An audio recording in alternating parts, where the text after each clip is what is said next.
Hey guys, welcome back once again. Run out of time, so pick up where we left off. So this is the box you will see on the periodic table. This number here is the atomic number. This number here is atomic weight. This number here is the atomic symbol. Okay. Every element has a symbol. Most of the time, teachers will want you to memorize them, but after use, you will just memorize them. So yeah, this is carbon.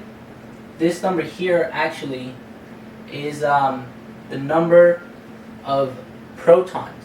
The number of protons in the nucleus. So if you remember the nucleus, there were protons, right? And then there were neutrons, okay? So the proton plus.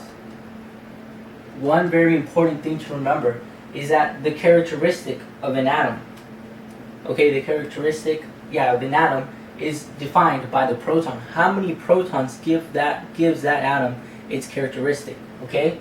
As you will learn, there can be less neutrons and more neutrons and more electrons and less electrons, okay? That doesn't change the, I guess you would say, the name of the atom, because it's still carbon, okay? But it would change some characteristics of it, that's true, but the actual, you could say the name of it, it's still carbon. Now, you will also see it written in this fashion, the symbol, carbon. This number here is the number of protons. This number here is the number of protons plus the number of neutrons. So I have to write that for you. This number here, protons plus neutrons. This number here, protons. Okay, now, at times, as I said, like in this atom that I drew, there is an electron missing, because normally the protons, the number of protons equals the number of electrons, okay? Because this proton is plus and this electron is minus, they balance, the charges balances each other out, okay? But in this case, there's one extra plus, okay? So then this will be 1 plus, okay? Now what this tells you, what you should be able to recognize is there are 6 protons. Actually, this is not even written to, this is not even the right symbol, I'm sorry. There should actually be like 6 protons here, but it was just an example I found in the book. Let me rewrite this to the correct one.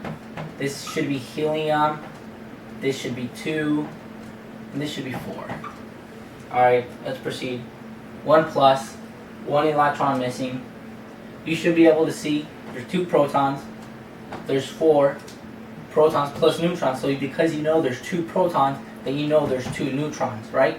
Because the total is 4.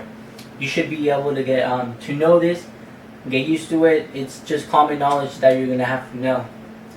And there's 1 plus, okay? So because you know there's 2 protons, and in a stable neutral helium atom, the number of protons equals the number of neutrons. But in this case, there's a plus 1 charge, then you know that there's 1 more proton than the neutron, okay? And you know that the helium atom is a helium atom. So the helium atom always has 2 protons, okay? So you know that the plus 1 is due to a lack of electrons, okay? It can't be the other way around. It can't be that it has 1 extra proton, okay? Because then this would change. It would have changed to a 3, which would have been lithium, okay? So that's another thing you should know. And yeah, that's basically it. I think that's everything I have to tell you. Next up, I'm going to be talking about the nomenclature, which is just how you name the atoms. And I think I will make a video on bonding, how ionic bonds are made based on a lack of electrons and atoms wanting to be stable. Until then, take care.